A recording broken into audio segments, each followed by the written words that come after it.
She stood in our kitchen at 2:47 a.m., mascara streaked down her cheeks, phone clutched in her manicured hand, like evidence she forgot to hide. The screen still glowed with his name. Marcus, her boss. The same Marcus who'd been working late with her 3 nights a week for the past 2 months. When I asked her to explain the photo he'd just sent, she didn't even try to lie anymore. Instead, she looked me dead in the eye and said the words that would change everything between us forever. "You're too weak to leave me, David. You always have been. You'll forgive me by morning like you always do, because you're scared of being alone." She smiled then, cold and certain, like she was stating a simple fact about gravity or the color of the sky.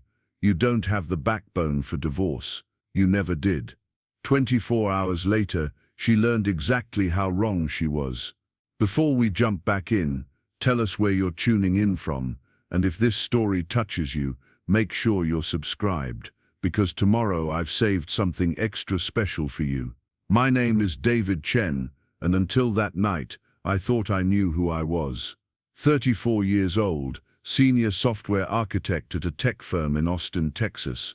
The kind of guy who debugs code for a living and fixes problems with logic instead of emotion. I owned a modest 2-story house in Cedar Park, drove a reliable Honda Civic, and had been married to Sarah for 7 years. To anyone looking from the outside, we had built something solid. Sunday morning coffee on the back deck, weekend farmers market runs, and the kind of quiet routine that couples mistake for contentment. I grew up in Richardson, a suburb north of Dallas, the son of immigrants who taught me that stability meant everything. My father, James, worked double shifts at a manufacturing plant for 30 years to put me through college. My mother, Linda, cleaned office buildings at night and cooked breakfast for us every morning before school. They never spoke about love in grand gestures or Hollywood speeches. Love showed up in paid bills, hot meals, and a college fund that grew $5 at a time in a coffee can behind the rice cooker. From them, I learned that marriage was work, not fireworks. You showed up, you solved problems, and you built something together one day at a time. When conflicts arose, you talked them through like adults. When someone made a mistake, you forgave and moved forward. I carried those lessons into my relationship with Sarah like a blueprint for success. I met Sarah Martinez at a coffee shop near the University of Texas campus 8 years ago. She was finishing her MBA.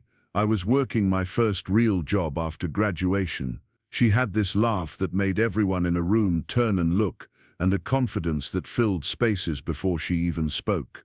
While I approached problems with spreadsheets and flowcharts, she solved them with charm and intuition. We balanced each other in ways that felt natural, like 2 puzzle pieces that belonged together. Our courtship followed a predictable pattern that felt comforting rather than boring. Friday night dinners, Saturday morning hikes around Lady Bird Lake, Sunday afternoons watching movies on my old couch. We talked about careers and family and the kind of house we wanted to buy someday. She made me laugh. I made her feel secure. When I proposed after 2 years, she said yes before I finished the question. The wedding was small, held in my parents' backyard with string lights and her grandmother's tamales. Sarah looked radiant in a simple white dress she'd found on sale at Nordstrom Rack. My father gave a toast in broken English about building happiness like constructing a house, with strong foundations and careful attention to detail. Her parents flew in from San Antonio and spent the weekend teaching my mother how to make proper salsa verde. It felt like the beginning of something real and lasting. We bought our house 3 years later, a 200-square-foot colonial with a small yard and good bones. I spent weekends installing new fixtures and painting rooms while Sarah planned where furniture would go and what colors would make each space feel warm. We had a system. I handled anything that required tools or technical knowledge. She managed aesthetics and social coordination. We split finances down the middle and made major decisions together over Chinese takeout and shared bottles of wine. For years it worked. We attended neighborhood barbecues and game nights with other couples our age. Sarah climbed the ladder at her marketing firm while I earned promotions and stock options in tech. We talked about children in theoretical terms, agreeing we'd start trying after she made senior manager and I got my next raise. Everything moved according to a plan we'd built together, logical and measured. The first crack appeared so gradually I mistook it for normal marital adjustment. Sarah began staying late at the office more frequently, citing new clients and increased responsibilities. She'd text around dinner time apologizing for missing our evening routine, explaining that her team was pushing hard on a major campaign. I supported her ambition the way I thought a good husband should, keeping her dinner warm and asking about her day when she finally came home. What I noticed but didn't question were the small changes in her routine. She started showering as soon as she walked through the door, saying the office air conditioning made her feel sticky. She bought new clothes, professional but stylish, pieces that required dry cleaning instead of throwing in our washer. Her phone, which used to sit openly on counters and tables, now stayed face down or tucked in her purse. When I mentioned feeling like we weren't connecting as much, she apologized and promised things would settle down once the campaign launched. She suggested weekend trips and date nights to reconnect, plans that inevitably got postponed due to work emergencies or client demands. I told myself this was temporary, the price of success in competitive careers. My parents had worked demanding jobs without letting it fracture their marriage, but they'd also worked different schedules that created natural boundaries. Sarah's work seemed to expand into every available hour, filling spaces that had once belonged to us. Still, I trusted her explanations and gave her room to build the career she wanted. The campaign she'd been working on launched successfully, earning her team recognition and Sarah a promotion to senior manager. I expected the late nights to decrease, but instead they intensified. She explained that success brought new responsibilities and higher-profile clients. Her calendar filled with networking events, team dinners and strategy sessions that often ran past 10 p.m. I started eating dinner alone most nights, working on personal coding projects while TV shows played in the background. The house felt larger and quieter than it ever had before. When Sarah did make it home for dinner, she seemed distracted, checking her phone between bites and steering conversations toward work topics I didn't fully understand. Marcus Rivera entered our lives as a name mentioned in passing. Sarah's new boss hired from a competitor to lead the expanded marketing division. She described him as brilliant and demanding, someone who pushed the team to think bigger and work smarter. He'd implemented new systems and workflows that required extensive training and late-night strategy sessions. At first, Marcus existed only in Sarah's work stories, the way any boss might. She'd mention his feedback on campaigns or his vision for the department's future. But gradually, his name appeared more frequently, attached to more personal details. He was recently divorced, adjusting to single parenthood with 2 young kids. He appreciated Sarah's organizational skills and relied on her input for major decisions. He'd invited the entire team to his house for a barbecue to build camaraderie. I met Marcus once at a company holiday party, a tall man with graying temples and an easy smile who shook my hand and thanked me for sharing Sarah with the office family. He praised her work ethic and strategic thinking, calling her indispensable to the team's success. His compliments felt genuine, and I appreciated him recognizing my wife's talents. What I didn't recognize then were the small intimacies hidden in professional language. The way he knew she preferred her coffee with oat milk instead of regular cream, how he'd learned she had strong opinions about font choices in presentations, the fact that he texted her directly instead of using company communication channels, explaining it was more efficient for urgent matters. Sarah's schedule became increasingly unpredictable. Team dinners stretched past midnight. Weekend strategy sessions appeared on her calendar without advance notice. She'd apologize profusely while getting dressed for another work event, promising to make it up to me soon. I supported her career advancement the way I thought a modern husband should, without questioning the demands her success required. Our physical intimacy began to suffer as well. Sarah was often exhausted by the time she came home, collapsing into bed with barely enough energy to kiss me goodnight. When I tried to initiate romance, she'd apologize and promise we'd reconnect once things settled down at work. I tried not to take it personally, reminding myself that careers required sacrifice and this phase wouldn't last forever. I threw myself deeper into my own work, taking on additional projects and learning new programming languages. I told myself that if Sarah was building her career, I should focus on mine as well. We'd both benefit from professional success, and eventually our schedules would align again. I planned surprise date nights and romantic gestures, most of which got postponed due to her work commitments.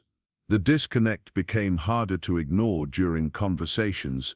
Sarah would mention inside jokes from the office that I wasn't part of, reference shared experiences with co-workers that sounded more like friend groups than professional teams. Her excitement about work projects seemed to replace the enthusiasm she'd once shown for our shared goals and plans. When I tried to address my concerns, Sarah became defensive, accusing me of not supporting her ambitions. She reminded me that I'd encouraged her to pursue this promotion and that success required dedication. She pointed out that I'd worked long hours during my own career advancement without her complaining. The arguments ended with apologies and promises to prioritize our relationship once her current project stabilized. I began to suspect something was wrong, not through any single revelation, but through an accumulation of small inconsistencies. Stories that didn't quite align when she told them twice. Expenses on our shared credit card for restaurants I'd never heard of. A new perfume she claimed was a gift from a grateful client. Preparing and narrating this story took us a lot of time, so if you are enjoying it, subscribe to our channel. It means a lot to us. Now back to the story. Text messages that made her smile in ways I hadn't seen in months. The night everything changed started like any other. I was working late on a software update, debugging code in my home office, while Sarah attended another team dinner. She'd texted around 8 p.m. saying they were celebrating a successful client presentation and not to wait up. I ordered Thai food and settled in for a long evening of programming, expecting her home around midnight as usual. At 2:30 a.m., I heard her car in the driveway. I saved my work and went downstairs to greet her, planning to heat up leftovers if she was hungry. Instead, I found her in the kitchen, staring at her phone with tears streaming down her face. The screen was bright in the dark room, and I could see a photo that made my stomach drop before I fully processed what I was looking at. It was Marcus, shirtless in what looked like a hotel room, with a message that read, "Already missing you. Tonight was incredible." The timestamp showed it had been sent 20 minutes earlier. Sarah noticed me standing there and quickly tried to close the phone, but I'd already seen everything I needed to see. When I asked her to explain, the words came out calmer than I felt. I'd spent years debugging complex problems, and my mind approached this crisis the same way, gathering information before drawing conclusions. But instead of the breakdown or apology I expected, Sarah's demeanor shifted entirely. The tears stopped as if someone had turned off a faucet. Her back straightened, and she looked at me with something close to contempt. That's when she delivered the words that would change everything between us. She told me I was too weak to leave her, too scared of being alone to do anything about what I'd discovered. She said I'd forgive her by morning, because that's who I was, someone who avoided conflict and chose comfort over courage. Her voice carried absolute certainty, like she was reading from a script she'd rehearsed. In that moment, looking at my wife of 7 years, I realized I was staring at a stranger. This wasn't the woman who'd laughed at my terrible jokes or held my hand during my father's cancer scare. This was someone who'd calculated my weaknesses and decided I was too pathetic to defend myself. She stood there in our kitchen, surrounded by the life we'd built together, and told me I didn't have the backbone to protect my own dignity. I spent 7 years believing marriage meant forgiveness and working through problems together. I'd weathered her bad moods and career stress because I thought that's what love required. But standing there at 2:47 a.m., listening to my wife explain why I'd never leave her, I realized there's a difference between being understanding and being weak.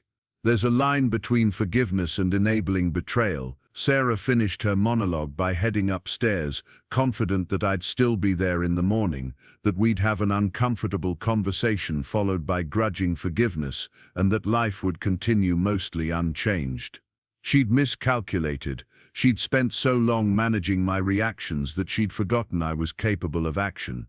I stood in that kitchen for exactly 3 minutes, processing everything I'd learned. Then I walked to my home office, opened my laptop and began making lists. Not emotional lists full of anger and hurt, but practical ones that would guide my next 24 hours. I had work to do, and for the first time in months I knew exactly what needed to be accomplished. The first list contained immediate actions that needed to be completed before Sarah woke up. The second list outlined medium-term steps that would establish my independence. The third list included long-term goals that would rebuild my life according to my own values, instead of someone else's expectations. I'd spent my career solving complex problems through careful planning and methodical execution. Personal crises, I realized, could be approached the same way. By 3 a.m., I had a comprehensive plan that would prove exactly how wrong Sarah had been about my character. I wasn't weak, I wasn't scared, and I wasn't going to forgive someone who'd calculated my pain and decided I deserved it. 24 hours later, Sarah would discover that she'd been living with a stranger too. The quiet, accommodating husband she thought she could manipulate was about to become the decisive, self-respecting man she'd never expected. Her miscalculation would cost her everything she'd taken for granted, and I was going to enjoy watching her realize it. The first item on my list was simple but crucial. I needed to document everything I'd seen and heard, creating a clear record of the affair and Sarah's confession.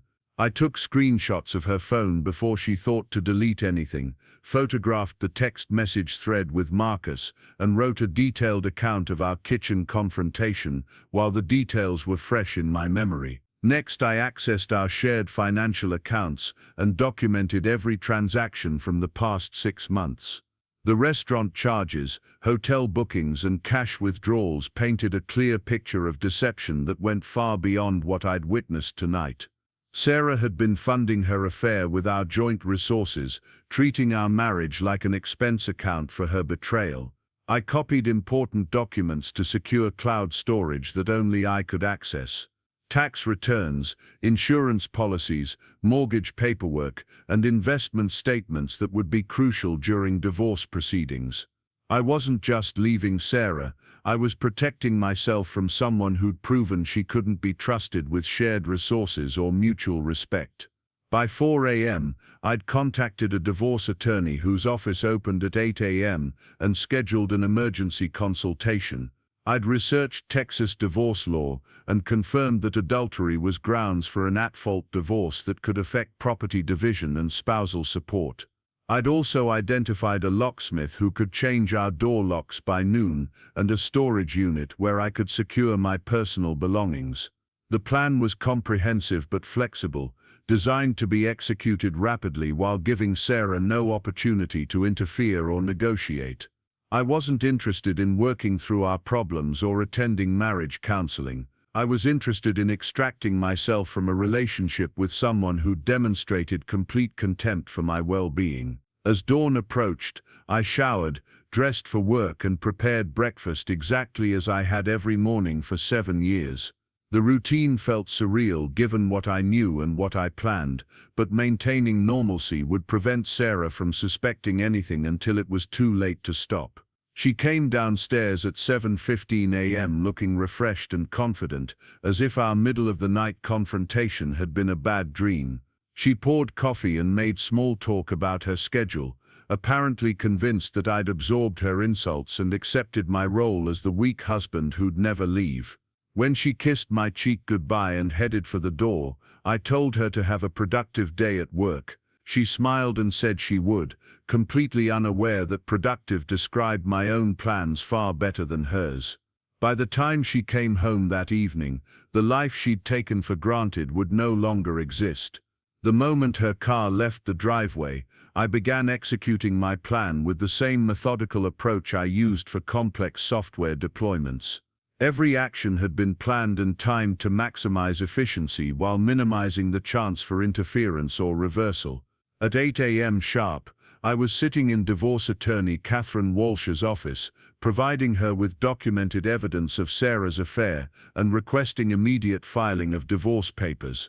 Catherine reviewed the screenshots, financial records, and my written account with professional detachment, explaining Texas law regarding adultery and property division. By 9:30 a.m., divorce papers were being prepared for same-day filing. While the attorney's office handled legal paperwork, I drove to our bank and opened individual accounts in my name only. I transferred my direct deposit and automated payments to the new accounts, effectively separating our finances without violating any legal restrictions on marital assets. Sarah would discover that evening that she no longer had access to the funds she'd been using to subsidize her affair. At 11 a.m., I met with the locksmith at our house and had all exterior locks changed. I provided Catherine Walsh's office as the address where Sarah could retrieve new keys, ensuring that any future access to our home would be supervised by legal professionals. Our house was no longer a place where she could manipulate or intimidate me. I spent the afternoon systematically packing my personal belongings, focusing on items that had been mine before the marriage or held sentimental value that only I could appreciate. My computer equipment, books, family photos and tools went into boxes labeled for storage. I wasn't moving out, I was removing anything that might be damaged or destroyed when Sarah realized what was happening. The storage unit I'd rented provided secure space for everything I wanted to protect. I also packed a suitcase with enough clothes and essentials to last several days, though I planned to remain in the house throughout the divorce process. Being prepared for any scenario felt more important than assuming Sarah would react rationally to being outmaneuvered. By 3 p.m., I'd cancelled shared credit cards, updated my emergency contacts with my employer, and notified my closest friends about the impending divorce. I wasn't seeking emotional support or advice, I was building a network of witnesses who could confirm my state of mind and the timeline of events if Sarah tried to claim I'd acted irrationally or aggressively. The final task was returning to Catherine Walsh's office to review and sign the divorce papers that would be served to Sarah at her workplace. I'd specifically requested professional service at her office building, ensuring that her colleagues and Marcus would witness the delivery. If she wanted to humiliate me in private, she could experience public embarrassment in return. I spent the remaining hours until Sarah's return from work making dinner and setting the table for two, exactly as I had countless times before. The routine felt like performance art, a final demonstration of the domestic stability she was about to lose.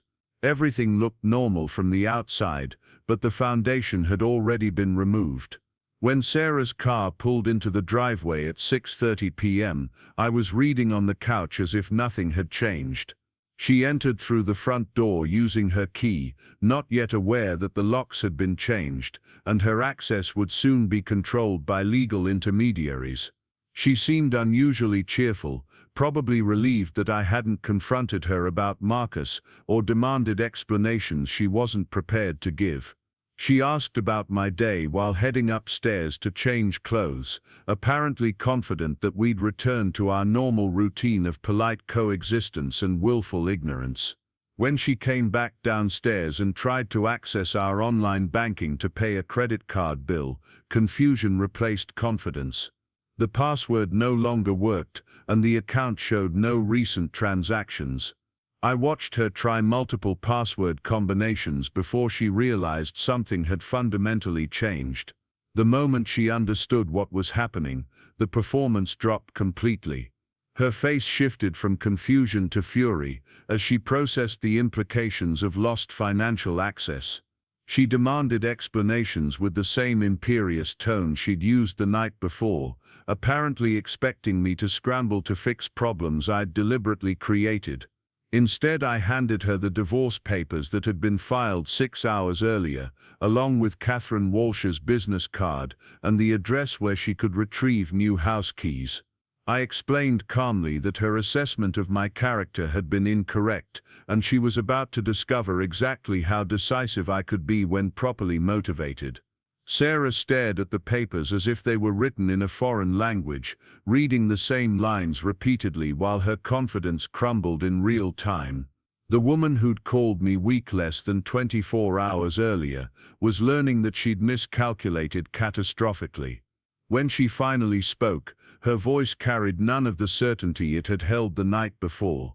She asked if I was serious, if I really planned to divorce her over one mistake, if I understood what I was throwing away. The questions revealed how completely she'd misunderstood both my character and her own position. I told her that adultery wasn't a mistake, it was a choice. Lying about working late wasn't a mistake, it was fraud. Calculating my weaknesses and deciding I'd accept betrayal wasn't a mistake, it was contempt. She'd made dozens of deliberate decisions that brought us to this moment, and I was making one deliberate decision in response. The strong, confident woman, who'd manipulated me for months, dissolved into someone I barely recognized. She alternated between anger and pleading, threats and promises, trying every emotional lever she'd previously used to control my reactions. But I'd disconnected those levers when I realized she'd been pulling them deliberately. 24 hours earlier, Sarah had stood in our kitchen and told me I was too weak to leave her. She'd been so certain of my character that she'd explained exactly why I'd never defend myself. Now she was discovering that the weak man she'd married had been a fiction we'd both believed, and the real person underneath was someone she'd never taken time to know. As she sat at our kitchen table crying over divorce papers, I realized I felt no satisfaction in her pain, but I felt tremendous relief in my own clarity. For months I'd been confused by the distance in our marriage, questioning my own perceptions and wondering what I was doing wrong. Now I understood that the problem had never been my inadequacy, it had been her deception. I told Sarah she could stay in the house that night, but she'd need to find alternative accommodations by the weekend. The locks would be changed again, and future access would be supervised by our attorneys. She was welcome to retrieve her belongings during scheduled appointments, but our shared living arrangement was ending immediately. She asked where she was supposed to go, as if I was responsible for solving problems she'd created. I suggested she contact Marcus, since they'd apparently built a close relationship that might include mutual support during difficult transitions. The suggestion hit its target. Her face flushed with embarrassment as she realized how thoroughly her secrets had been exposed. By midnight, Sarah had packed several suitcases and left for her sister's house, apparently deciding that staying in the same space with me was too uncomfortable to endure. I changed the locks one final time and spent my first night in 7 years sleeping alone by choice rather than by abandonment. The following weeks brought exactly the kinds of complications I'd expected. Sarah hired her own attorney and attempted to characterize our divorce as the result of my midlife crisis and unreasonable expectations. She claimed her relationship with Marcus was purely professional and that I'd misinterpreted friendly communications between colleagues.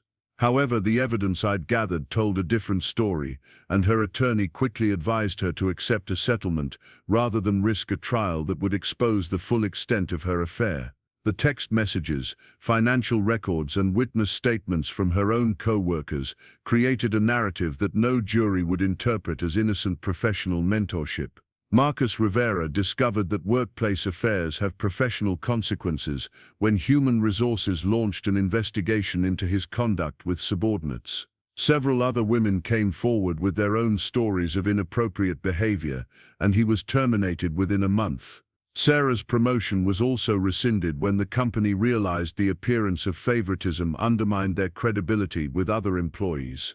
The divorce was finalized 4 months later with a settlement that reflected her adultery and financial misconduct. I kept the house, most of our shared assets, and my self-respect. Sarah received her personal belongings, her car, and the opportunity to rebuild her life according to her own values instead of manipulating mine.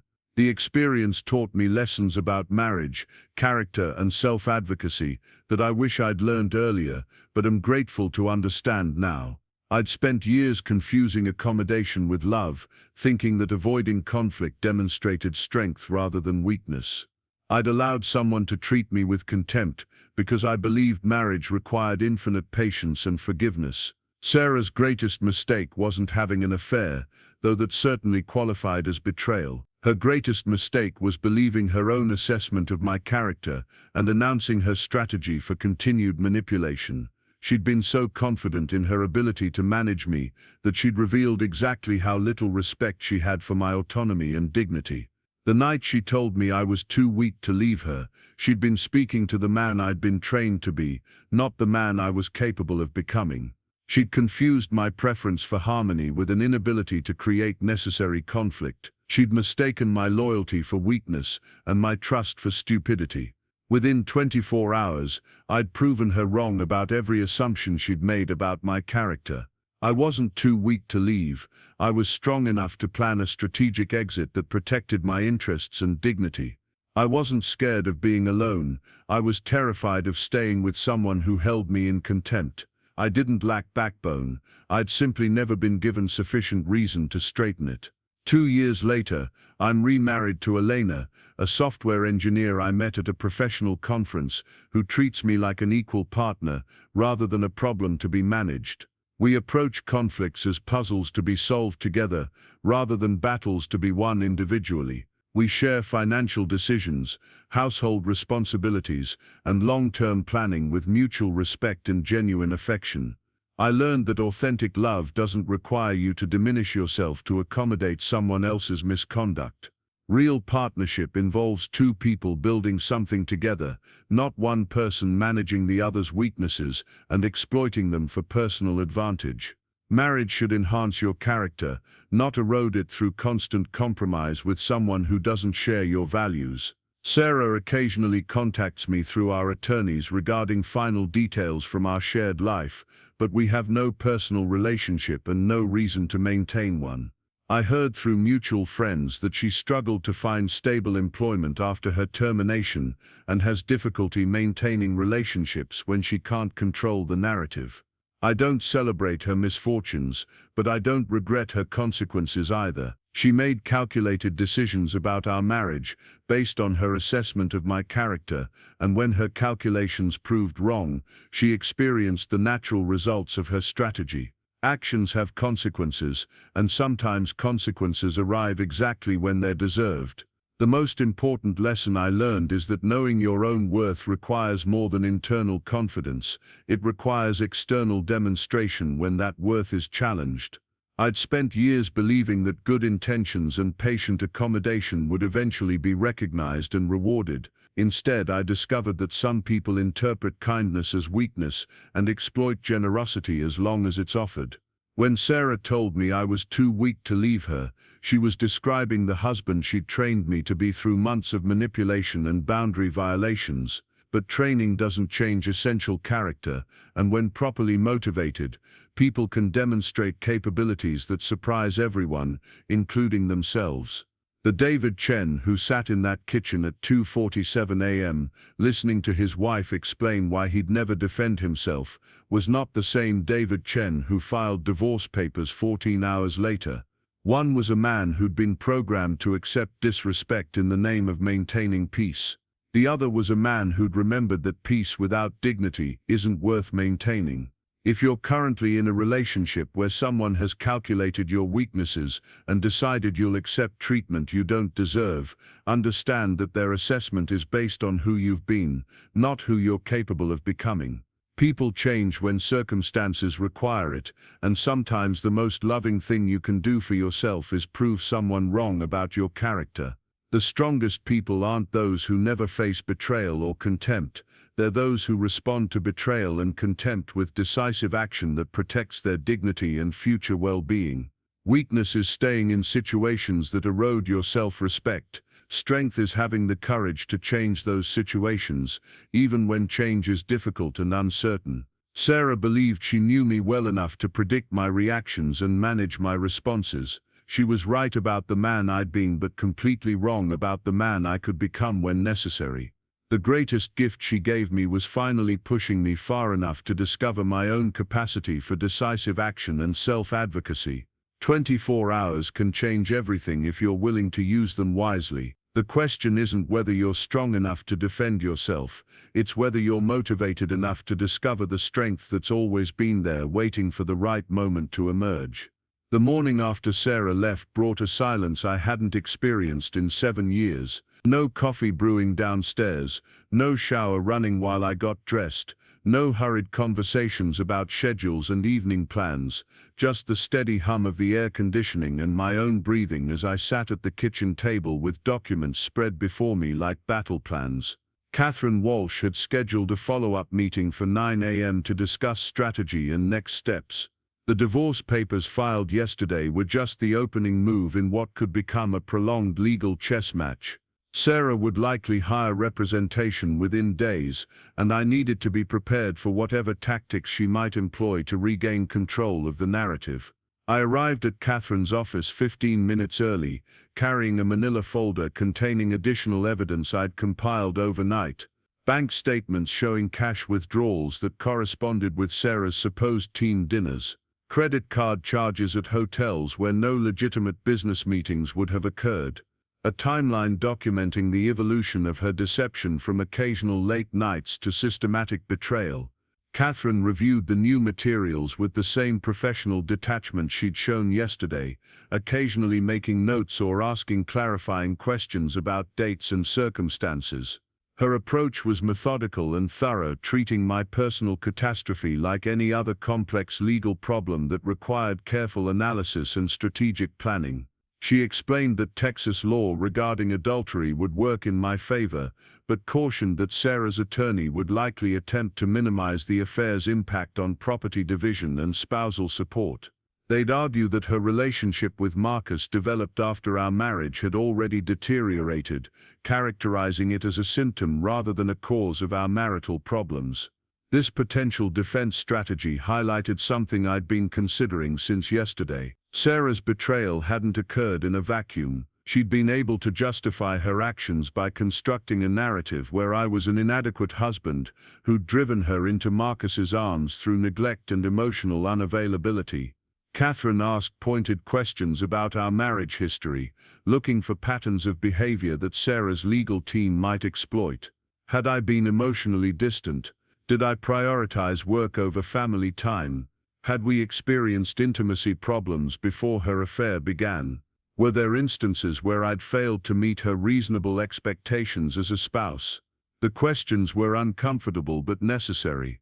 Legal strategy required honest assessment of my own contributions to our marital problems, even while maintaining that adultery was an inexcusable response to those problems.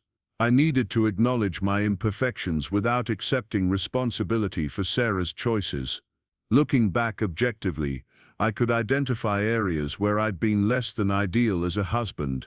I'd sometimes treated our marriage like a well-functioning system that required minimal maintenance rather than a living relationship that needed constant attention and care. I'd assumed that consistent behavior and reliable presence were sufficient demonstrations of love without considering whether Sarah felt emotionally connected and appreciated.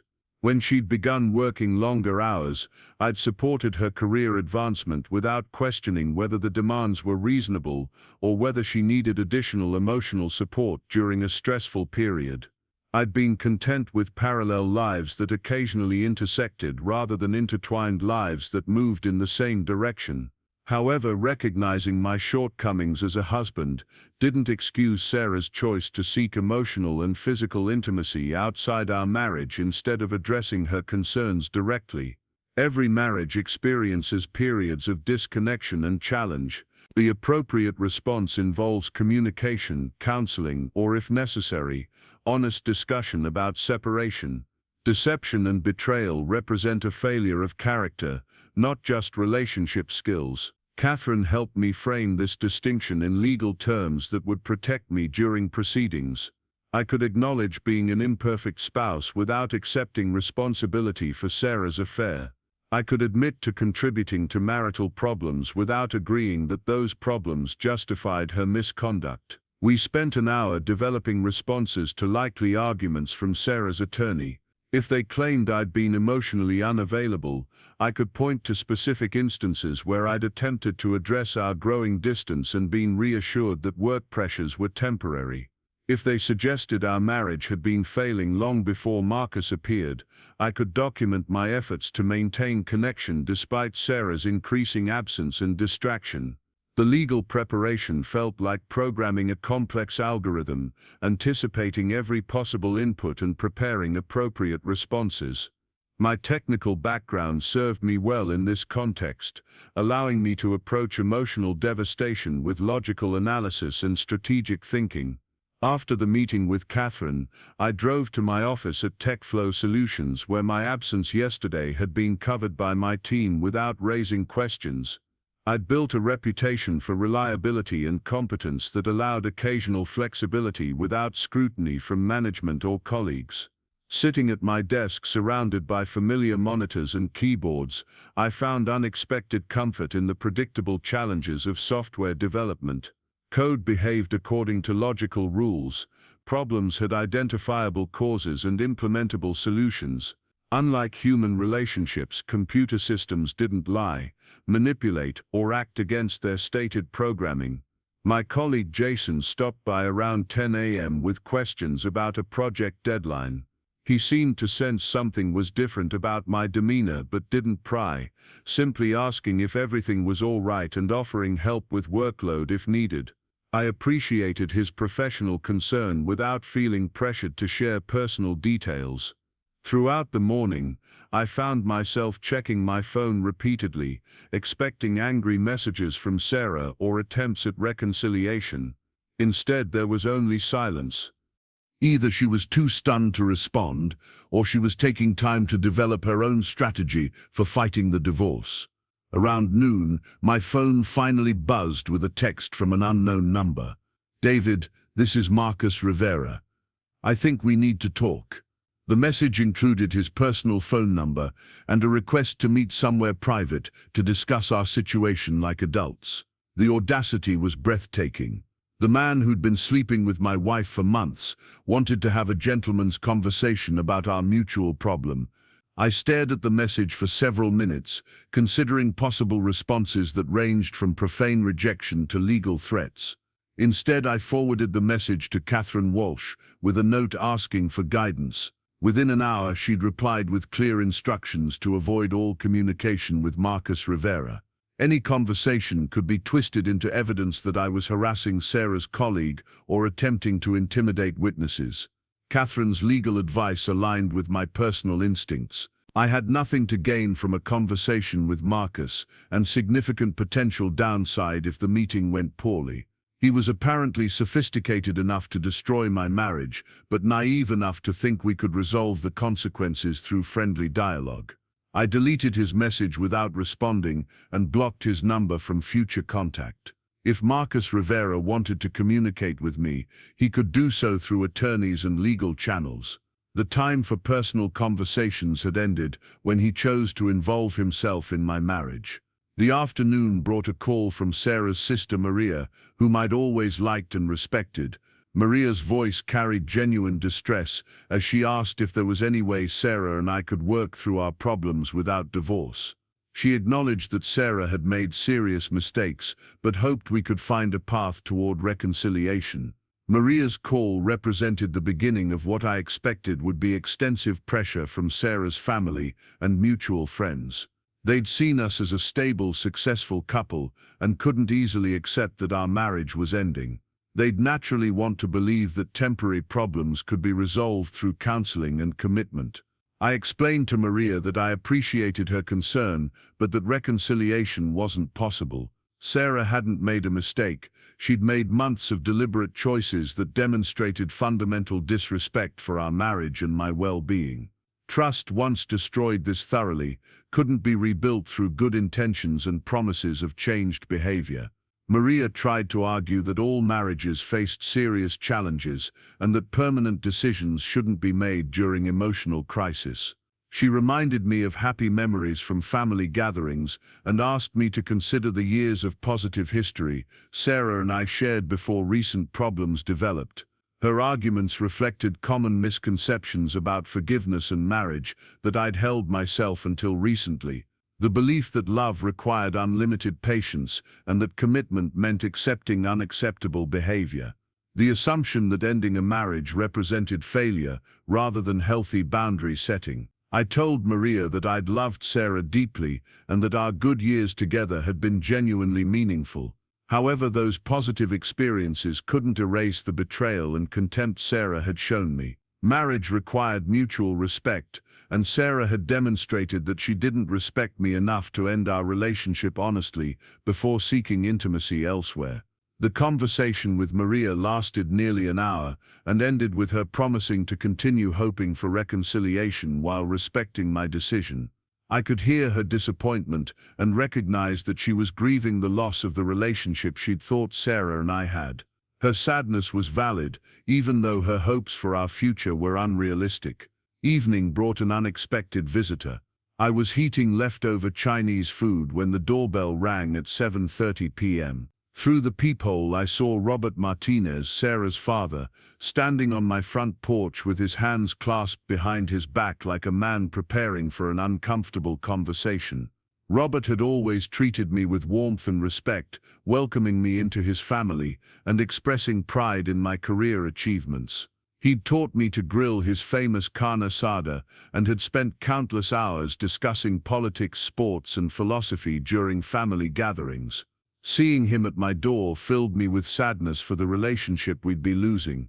I opened the door and invited him inside, offering coffee or something stronger. He declined both and asked if we could sit in the living room to talk. His demeanor was serious but not hostile, suggesting he'd come to understand my perspective rather than argue for his daughter's position. Robert began by acknowledging that Sarah had told him about the affair and about my decision to file for divorce. He didn't attempt to minimize her misconduct or suggest that I was overreacting. Instead, he expressed disappointment in his daughter's choices and understanding of my response. His honesty surprised me. I'd expected family loyalty to override objective assessment of Sarah's behavior. Instead, Robert seemed genuinely troubled by what he'd learned about his daughter's character and decision-making. He'd raised her to value honesty and commitment, and her affair represented a failure of the principles he'd tried to instill. Robert asked if I would be willing to consider a temporary separation instead of immediate divorce, giving Sarah an opportunity to end her relationship with Marcus and demonstrate genuine remorse through actions rather than words. He offered to facilitate conversations between us if I thought mutual mediation might help rebuild trust. His proposal reflected a father's natural desire to protect his child from consequences, even while acknowledging that those consequences were deserved. I appreciated his thoughtful approach and his willingness to hold Sarah accountable for her choices while still hoping for a positive outcome. I explained to Robert that the issue wasn't just Sarah's affair, but her calculated assessment of my character and her confidence that I was too weak to defend myself. She hadn't just cheated, she'd explained exactly why she believed I would accept her betrayal and continue the marriage on her terms. The contempt she'd shown me in our kitchen conversation revealed something deeper than temporary poor judgment or emotional confusion. It demonstrated a fundamental lack of respect for my autonomy and dignity that had probably existed long before Marcus Rivera entered the picture. Robert listened without interrupting, occasionally nodding as I described Sarah's confidence in my weakness and her shock when I proved her wrong.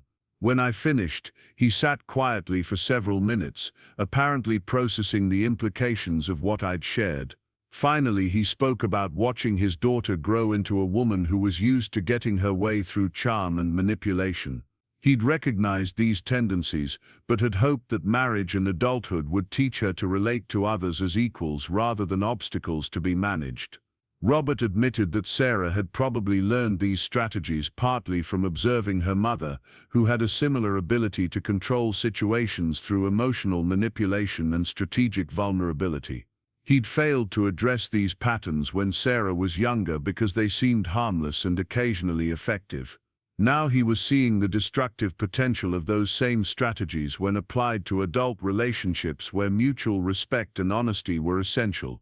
Sarah had tried to manage me the way she'd learned to manage everyone else, and when her management techniques failed, she'd been completely unprepared for the consequences.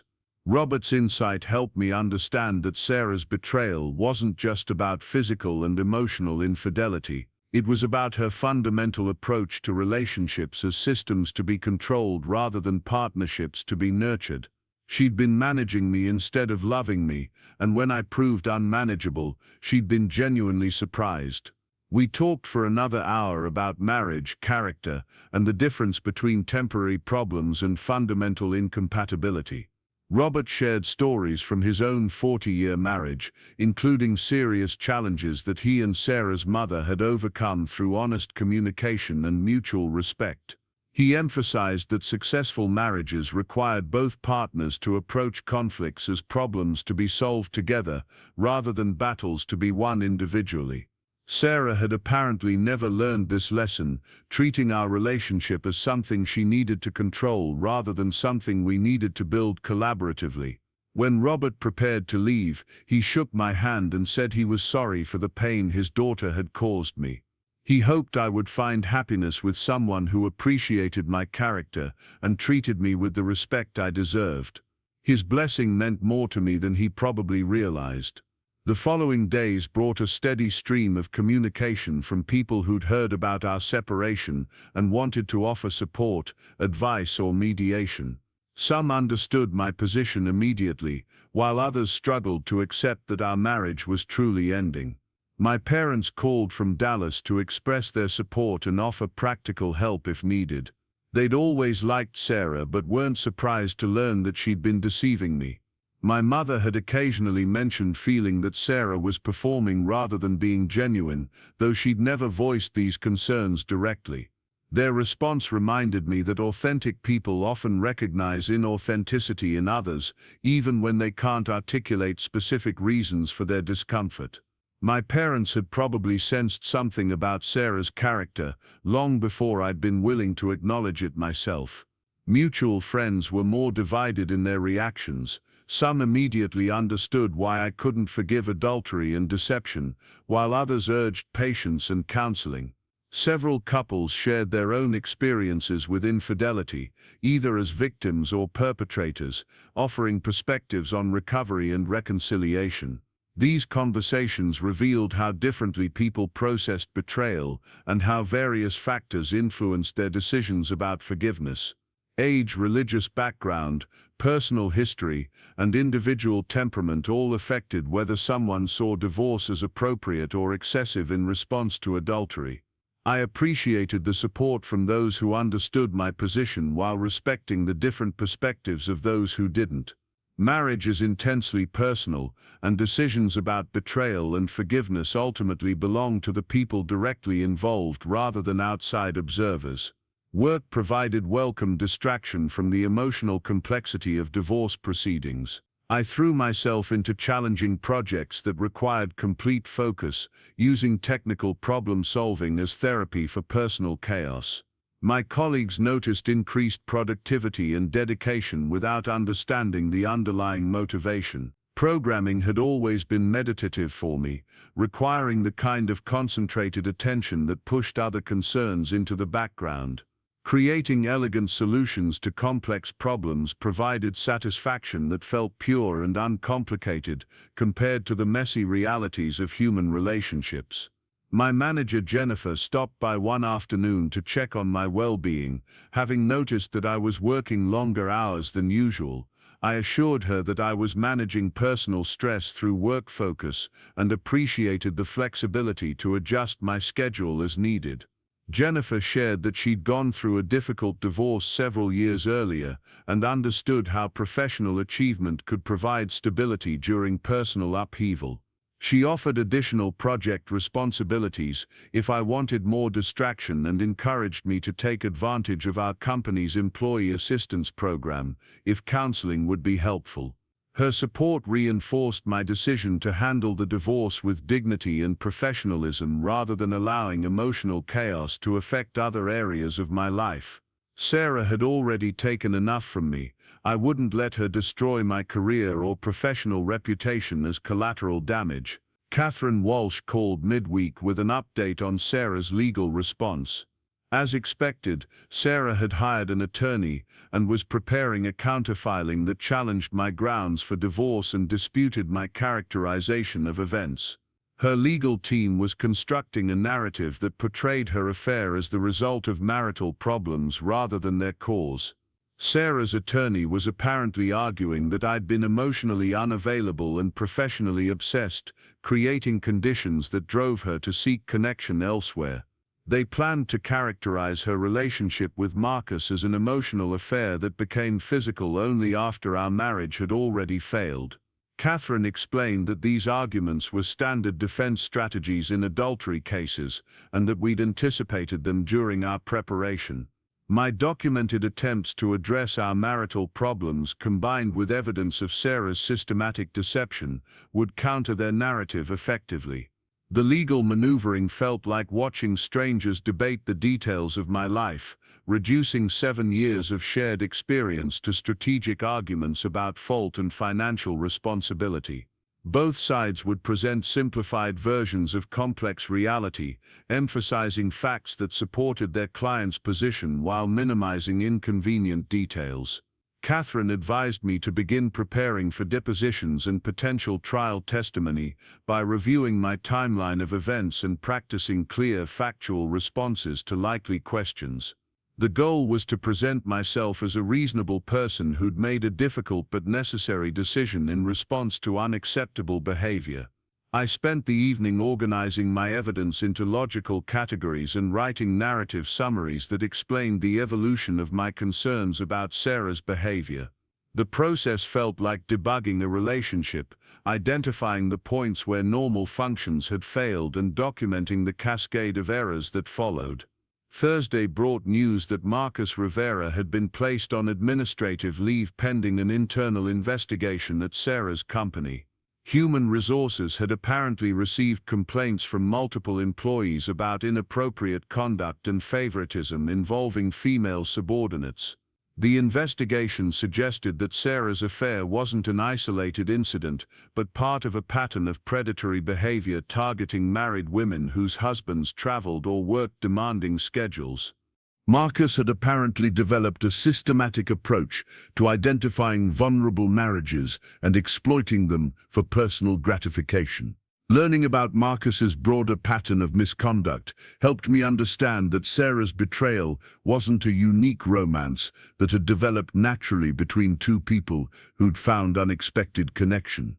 Instead, she'd been deliberately targeted by someone who specialized in manipulating married women into compromising relationships.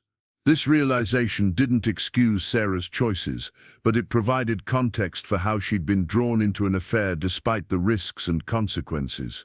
Marcus had apparently been skilled at identifying women's emotional vulnerabilities and positioning himself as the solution to their marital dissatisfaction. Sarah had been lonely, feeling disconnected from me during busy work periods, and susceptible to attention from someone who made her feel appreciated and understood. Marcus had recognized these vulnerabilities and exploited them systematically, using techniques he'd probably refined through previous affairs. Understanding Marcus's manipulation didn't change my decision to divorce Sarah, but it helped me feel less personally inadequate as a husband. Her affair hadn't resulted primarily from my failures, but from someone else's predatory behavior, combined with her own poor judgment and weak character. Friday afternoon brought an unexpected encounter at the grocery store where Sarah and I had shopped together for years. I was selecting produce when I noticed her standing near the deli counter, looking uncertain and lost in a space that had once felt familiar and comfortable. She saw me at the same moment I noticed her, and we made brief eye contact across the store. She appeared to consider approaching me, taking a few steps in my direction before apparently thinking better of it and turning away.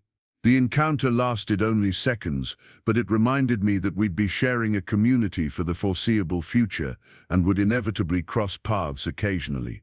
Cedar Park wasn't large enough for us to avoid each other completely, and we'd need to develop strategies for handling chance meetings civilly.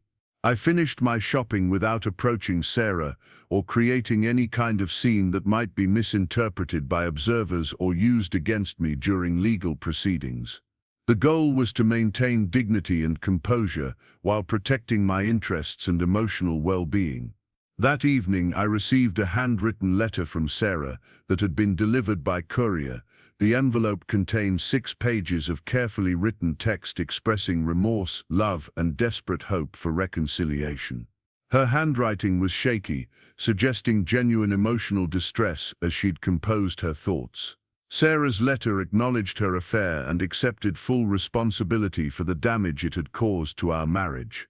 She described her relationship with Marcus as a terrible mistake that had begun innocently but escalated beyond her control. She claimed to have ended all contact with him and to be seeking professional counseling to understand her poor decisions. The letter included detailed memories of our happy years together and expressions of gratitude for my patience, support, and love throughout our relationship.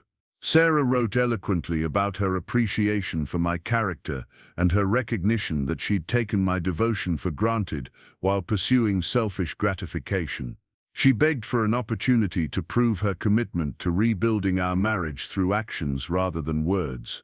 She offered to attend counseling, submit to any conditions I might require, and work as long as necessary to regain my trust.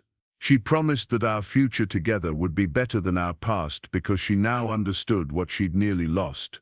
The letter was compelling and heartfelt, representing the kind of communication I'd hoped for during the months when our marriage had been deteriorating.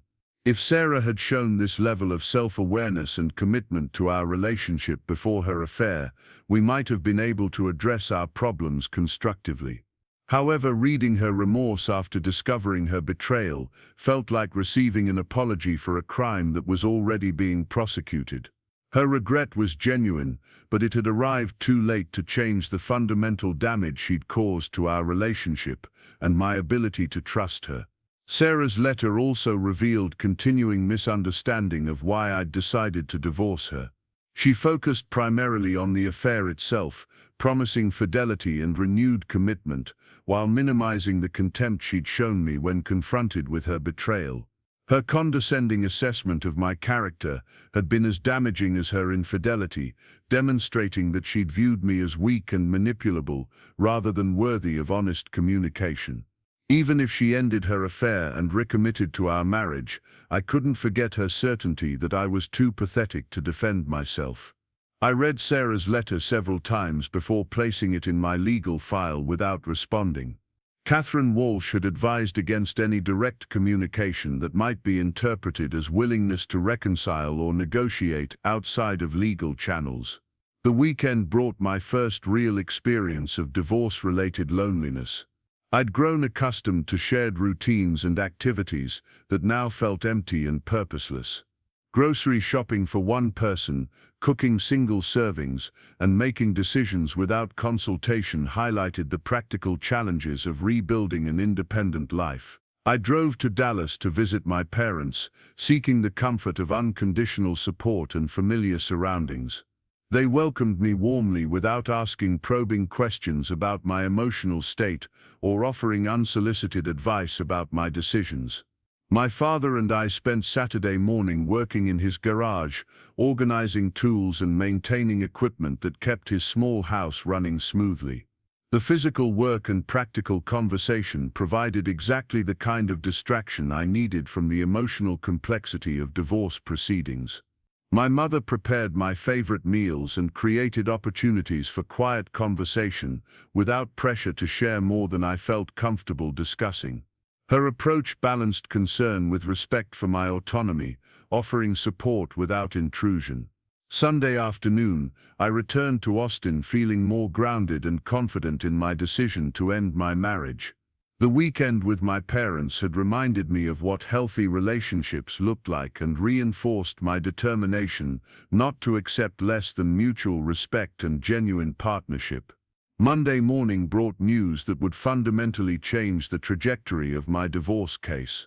Catherine Walsh called to inform me that Marcus Rivera's employer had terminated his position following their internal investigation and that criminal charges were being considered for fraud and harassment. The investigation had revealed that Marcus had been using company resources to facilitate his affairs, including booking hotel rooms for personal use on corporate accounts and using his position to pressure subordinates into compromising relationships. His misconduct extended far beyond workplace romance into criminal behavior. More importantly for my case, several other wives had come forward with evidence of Marcus's systematic targeting of married women. Their testimonies would demonstrate that Sarah's affair was part of a documented pattern of predatory behavior rather than an isolated romantic connection. Catherine explained that this additional evidence would strengthen our position significantly, making it much more difficult for Sarah's attorney to argue that her affair was the natural result of marital problems. Instead, it would be clear that she'd been deliberately manipulated by someone who specialized in destroying marriages. The new evidence also opened possibilities for civil action against Marcus for intentional interference with marriage, though Catherine advised focusing on the divorce proceedings first before considering additional legal remedies. I felt a mixture of vindication and sadness learning about the broader scope of Marcus's destructive behavior. Vindication because it confirmed that Sarah's betrayal wasn't primarily the result of my inadequacy as a husband. Sadness because it revealed how many other families had been damaged by one person's selfishness and manipulation. The week continued with steady progress on practical matters related to separating our shared life. I opened new accounts with utility companies, updated insurance beneficiaries, and began the process of refinancing our mortgage to remove Sarah's name from ownership. Each administrative task felt like cutting another thread that had connected our lives, gradually transforming shared identity into individual autonomy. The process was tedious but necessary, creating clear boundaries that would prevent future complications or manipulation. Sarah's attempts at communication became more desperate as she realized that I was serious about ending our marriage permanently. She sent flowers to my office with notes begging for conversation. She contacted my friends asking them to intervene on her behalf. She even called my parents directly to express her remorse and ask for their support. Catherine advised me to document all contact attempts without responding, building a record of Sarah's behavior that might be relevant if she escalated her efforts to unwanted harassment. The goal was to maintain complete separation while protecting myself from any accusations of cruel or vindictive conduct. I found myself sleeping better and feeling more energy as the initial shock of divorce proceedings settled into routine legal processes. The uncertainty and emotional chaos of the first week had been replaced by clear objectives and methodical progress toward independence. My work performance remained strong, and I began taking on additional responsibilities that would position me for advancement opportunities. Professional success felt more important now that I was building a future alone, rather than as part of a couple. Thursday evening brought another unexpected visitor. This time it was Elena Rodriguez, a software engineer from my company whom I'd worked with on several projects but didn't know personally. She'd heard about my divorce through office gossip and wanted to offer support from someone who'd experienced similar challenges. Elena explained that she'd gone through a difficult divorce 2 years earlier and understood how isolating the process could feel. She offered practical advice about managing the emotional ups and downs while maintaining professional performance and personal dignity. Her visit was thoughtful and professional, focused on sharing useful information rather than probing for personal details or gossip. I appreciated her consideration and found her perspective helpful for understanding what to expect during the coming months. Elena suggested several resources that had helped her during her own divorce, including support groups, financial planning services, and strategies for rebuilding social connections as a single person. Her recommendations were practical and specific, reflecting genuine understanding of the challenges I was facing. We talked for over an hour about the practical aspects of divorce recovery, and I found myself feeling optimistic about the future for the first time since discovering Sarah's affair. Elena's success in rebuilding her life demonstrated that divorce could lead to growth and happiness rather than just loss and regret. When she prepared to leave, Elena mentioned that a group of divorced professionals met monthly for dinner and conversation, providing social connection without the pressure of dating or romantic complications. She offered to introduce me when I felt ready for that kind of support network. Her visit reminded me that life after divorce didn't have to be solitary or diminished. Other people had survived similar betrayals and built fulfilling lives as independent adults. I could do the same if I remained focused on growth rather than bitterness. Friday brought the first direct contact from Sarah since I'd received her letter. She called my office during lunch, apparently hoping to catch me when I might be more receptive to conversation. My assistant transferred the call before recognizing Sarah's voice, and I found myself speaking to my wife for the first time since serving divorce papers. Sarah's voice was soft and uncertain, completely different from the confident woman who'd called me less than 2 weeks earlier. She asked if we could meet somewhere private to discuss our future without lawyers or legal constraints. She promised that she only wanted to understand my perspective and see if any possibility existed for rebuilding our relationship. I listened to her request without interrupting, noting how different her tone and approach were now that she understood I was serious about ending our marriage. The woman who'd been certain of my weakness was now pleading for my mercy. I told Sarah that I appreciated her call but that all communication needed to go through our attorneys. I wasn't interested in private meetings or informal negotiations about our future. The legal process would determine property division and other practical matters, and I'd already made my decision about reconciliation. Sarah began to cry, asking me to remember the good years we'd shared and the love we'd built together. She begged me not to throw away 7 years of marriage over a mistake that she deeply regretted and would never repeat. Her emotional appeal was powerful and painful to hear, representing the kind of vulnerable communication I'd hoped for during our marital problems. However, her timing revealed that remorse had arrived only after consequences became unavoidable. I ended the call politely but firmly, reiterating that future communication should go through legal channels. After hanging up, I sat quietly for several minutes, processing the sadness of hearing genuine regret too late to matter. The conversation with Sarah reinforced my understanding that divorce was the right decision, even though it remained painful to implement. Her remorse was real, but it couldn't undo the months of calculated deception or restore my ability to trust her completely. I called Catherine Walsh to report the contact and received confirmation that Sarah's behavior wasn't unusual for people facing unwanted divorce. Desperate attempts at communication often intensified before acceptance set in and legal proceedings moved toward resolution.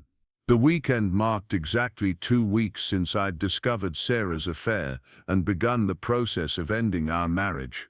Reflecting on those 14 days, I felt proud of how I'd handled an impossible situation with dignity and strategic thinking. I'd proven to Sarah and to myself that her assessment of my character had been completely wrong. I wasn't too weak to leave an unfaithful spouse. I wasn't too scared of being alone to demand respect. I wasn't too conflict-averse to protect my own interests when necessary. The man who'd been manipulated into accepting disrespect was learning to recognize his own worth and defend it appropriately. The husband who'd prioritized peace over dignity was discovering that some conflicts were worth fighting and winning. 2 weeks earlier, Sarah had calculated my weaknesses and concluded that I would accept her betrayal rather than face the uncertainty of divorce.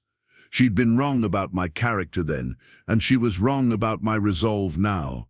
The future remained uncertain, but it belonged to me rather than to someone who demonstrated contempt for my well-being. Whatever challenges lay ahead, I would face them as an independent person who'd learned to value himself appropriately. Sarah had taught me an important lesson through her betrayal and her miscalculation of my response. She'd shown me that I was stronger than I'd realized and more deserving of respect than I'd previously demanded. In exactly 24 hours, I'd transformed from a man who accepted manipulation to someone who recognized and rejected it. The change had been dramatic but necessary, revealing capabilities I'd never been forced to demonstrate. Looking ahead, I felt cautiously optimistic about building a life based on authentic self-respect rather than conflict avoidance. The pain of divorce was real, but so was the relief of escaping a relationship that had diminished rather than enhanced my character. Sarah had been wrong about my weakness, and I intended to keep proving her wrong for as long as it took to build something better than what we'd shared. The next chapter of my life would be written by someone who understood his own worth and refused to accept less than he deserved. 6 months later, I stood in the same courthouse where our divorce had been finalized, this time as a witness in the criminal trial against Marcus Rivera. The man who'd systematically destroyed marriages across Austin sat at the defendant's table looking diminished and desperate, facing charges for fraud, harassment, and abuse of power.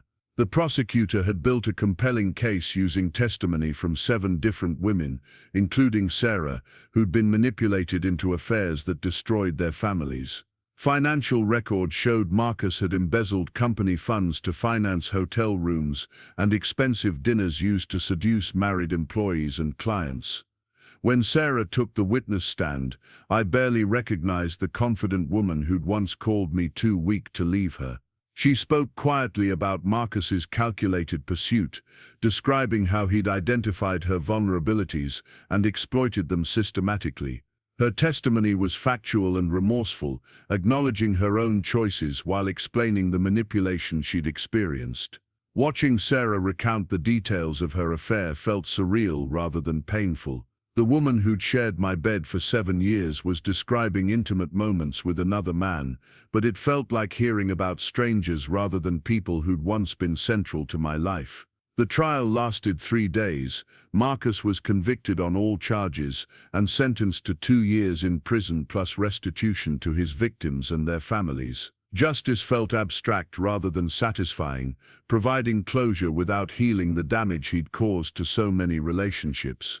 After the verdict, Sarah approached me in the courthouse hallway. She looked older and more serious than I remembered, wearing simple clothes instead of the designer outfits she'd favored during our marriage. Her voice was steady as she thanked me for testifying and asked if we could speak privately for a few minutes. We found a quiet corner away from the crowd of reporters and other trial participants. Sarah told me she'd been attending therapy and working to understand the character flaws that had made her susceptible to Marcus's manipulation. She'd taken responsibility for destroying our marriage and wasn't seeking forgiveness or reconciliation. She wanted me to know that she'd learned important lessons about honesty, respect, and the difference between love and control. Her therapist had helped her recognize patterns of behavior that had damaged not just our marriage but other relationships throughout her life.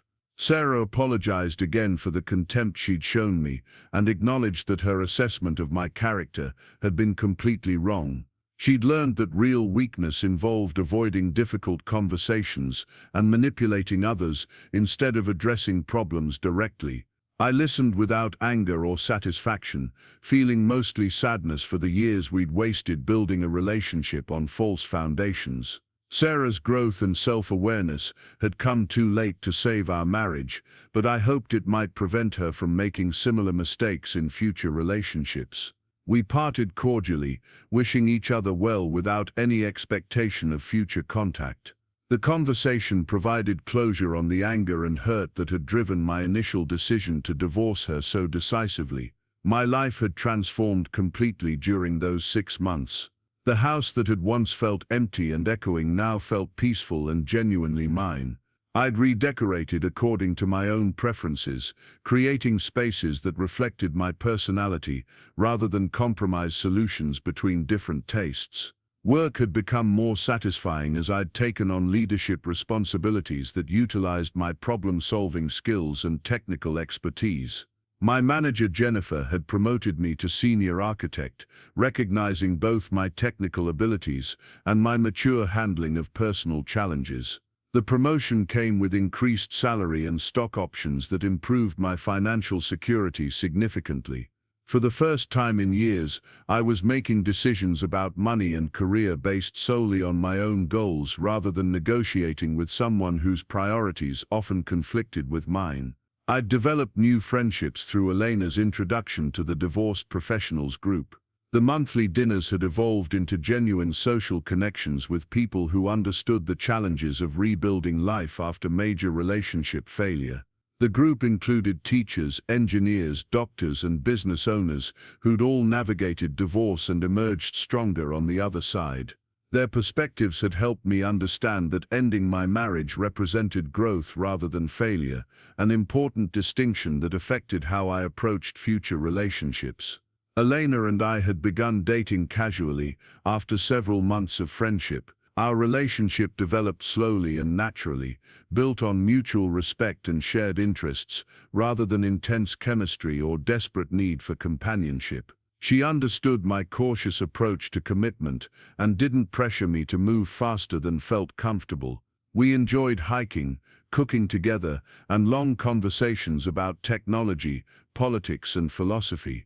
The easy compatibility felt refreshing after years of navigating complex emotional dynamics with Sarah. Elena's direct communication style was particularly appealing after experiencing Sarah's tendency toward manipulation and passive-aggressive conflict. When Elena had concerns or disagreements, she expressed them clearly and worked toward solutions rather than creating drama or testing my responses. I'd also reconnected with old friends who'd drifted away during my marriage, realizing that Sarah had subtly discouraged relationships that didn't revolve around her social preferences. These renewed friendships reminded me of aspects of my personality that had been dormant for years. My relationship with my parents had deepened as well. Without the stress of managing Sarah's complicated family dynamics, I could focus on genuine connection with people who'd always supported me unconditionally. Sunday phone calls had become highlights of my week rather than obligations to be managed around Sarah's schedule. The financial settlement from the divorce had been favorable, reflecting both Sarah's adultery and her use of marital funds to support her affair. I'd kept the house, most of our savings, and my retirement accounts. Sarah had received her car, personal belongings, and enough money to establish independent housing. I'd used some of the settlement money to travel, taking trips I'd postponed during marriage because Sarah wasn't interested in my preferred destinations. A solo hiking trip through Colorado had been particularly meaningful, providing time for reflection and appreciation of my newfound independence. The experience of successfully handling such a major life crisis had increased my confidence in other areas as well. I'd learned to trust my instincts about people and situations rather than second-guessing myself constantly. The man who'd once avoided conflict was now comfortable setting boundaries and defending his interests when necessary. Perhaps most importantly, I'd discovered that being alone wasn't the terrifying prospect Sarah had assumed it would be. Solitude provided opportunities for growth, creativity, and authentic self-expression that had been impossible during years of constant compromise and negotiation. I'd started learning guitar, a hobby I'd abandoned during college but always wanted to resume. I cooked elaborate meals for myself without worrying about someone else's preferences or dietary restrictions.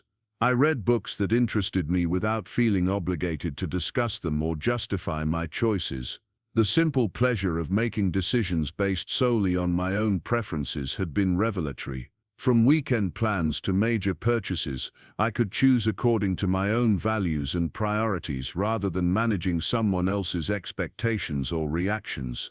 Elena often commented on my contentment and self-assurance, noting that I seemed comfortable with myself in ways that many people struggled to achieve. The observation reminded me how much energy I'd previously spent trying to manage Sarah's moods and maintain domestic harmony. On the first anniversary of discovering Sarah's affair, I reflected on the journey from that devastating midnight confrontation to my current state of peace and optimism.